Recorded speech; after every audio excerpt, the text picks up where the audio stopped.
Today we have a show because it is Women's History Month. That is right, Adam, right? Yeah, Yes. yeah. So we're talking about famous gaming female protagonists, or maybe not famous, but people we want to talk about.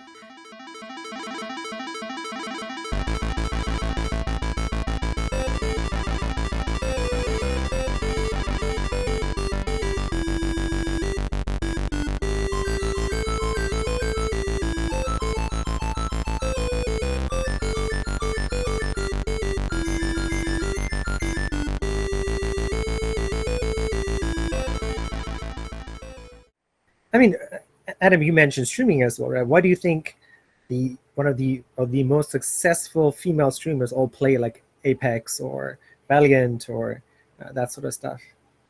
They do or they don't. They do.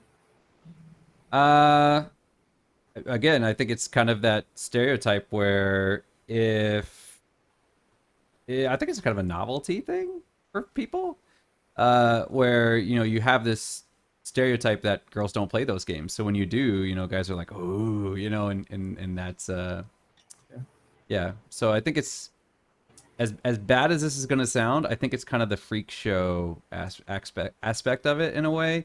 And I don't mean that like people that play that are freaks, but I think it's kind of that mentality of people where it's a novelty.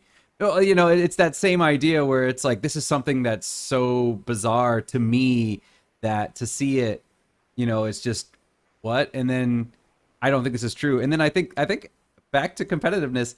I think there's a bit of jealousy on some of those viewers where the guys are like, "There's no way this girl's going to be as good as me," and and so they're watching it and they're going to, or they start watching it, to kind of nitpick, and then maybe over time they kind of warm up to the streamer. I think that's a case some of the time.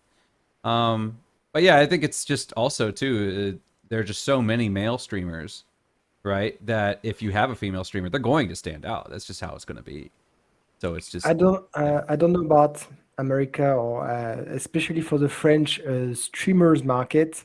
Not too long ago, one of the most successful streamer made a tier list because I don't know if you remember, but there was a tier list or a leak on the salary of the streamer, and the guy took this list and made a tier list in France, and out of 50 streamers, nearly half of them were ladies, and they were not too bad in terms of money. Huh?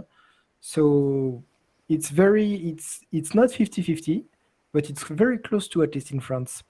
But where you see that maybe ladies like less competitive games is, I think, again, correct me if I'm wrong, but in esports world, in competition and in sport teams, you don't see many ladies. Not It's too usually many. guys. Yeah. So that's why I'm saying that not they are worse than the guys.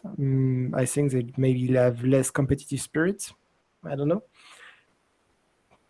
Yeah, I remember. I think it was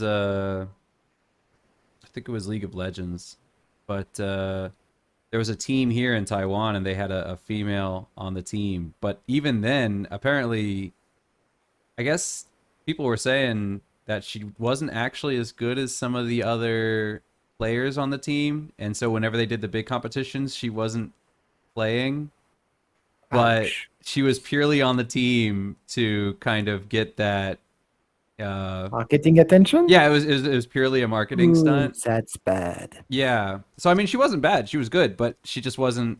No, no, that's bad on the part of the team to just have a lady to Yeah, yeah, advertise on exactly. Yeah, them. she was. Yeah, because when it came to like some of the smaller competitions, she would compete, but when it came to the higher level stuff, then she was always benched.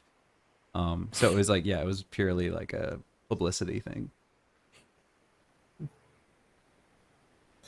Okay, and then I'll run off today's show very quickly. So, oh, Antoine, next week's topic is yours, so you have some time to think about it while I talk. Oh, damn it. Because according to the list, after next week, so after Antoine's episode is next week, will be my episode, Games for Mental Health, and then we'll be back to Adam after that.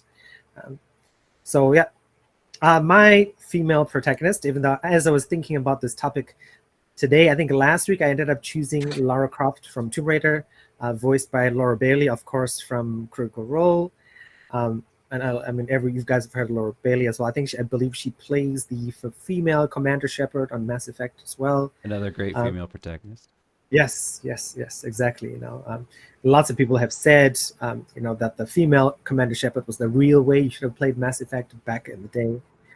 She was the better voice actor. Yes. Oh, yes. There's also the Greek lady from Assassin's Creed Odyssey. I forgot her name. Alexandra? No, Alexandros was the brother. Alexios was the brother. Alexios. Yes. Cassandra. Yes. Cassandra was the, and so people again said she was the person you should have played.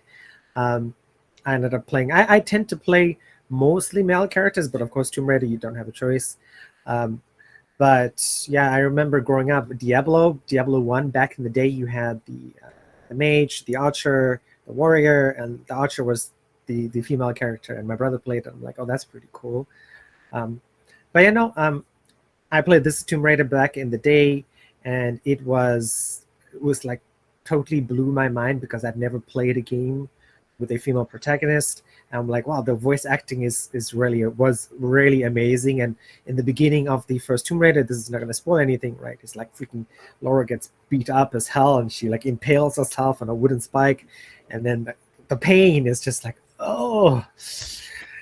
So it was a fantastic game, and I think as somebody who, when I was teaching full time and doing computer science and stuff, and I had, and I've complained to this about Adam before, because like when I first started teaching programming and visual programming and then Python as well, it's like you start off a class, and I remember we had 4 girls and 5 boys in the class, right? And then as we got onto high difficulties, the girls just left. And then I asked my sister-in-law, I'm like, why are girls not interested? And because my sister-in-law is does programming for HSBC, some sort of programming related job for HSBC, and one of the few women I know in the high levels of tech, programming, finance.